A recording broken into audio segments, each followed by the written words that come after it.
Dobili smo ustna ali pa pisna zagotovila od 46 poslank in poslancev, da bodo zakon v obliki, kakršna je, z amandmajem, ki smo ga dogovorili, predlagali. Torej, zakon lahko danes na odboru postal samo še nenačelnost ali pa pritiski kapitala. Glede na to, da smo z poslanskimi skupinami pripravili temeljite razprave, da smo uskladili amandma, ki po eni strani zagotavlja delavcem v trgovini, da imajo nedeljo kot dela prost dan, po drugi strani pa omogoča tistim podjetnikom v trgovini, ki bi želeli delati ob nedeljah, da delajo sami.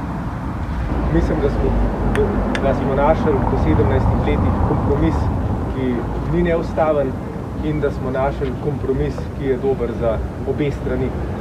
Tako da danes na odboru ne pričakujem zapletov, bomo se temeljito pogovorili o rešitvah tega zakona in če bo vse tako, kot je dogovorjeno, mora zakon danes na odboru razpravo in obravnavo gladko prestati.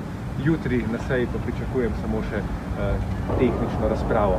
Skratka, po 17 letih smo prišli končno do zaprtja trgovin, oziroma prihajamo do zaprtja trgovin. Mislim, da je to velik korak naprej za vse nas. V 21. stoletju se namreč delovniki vse bolj širijo,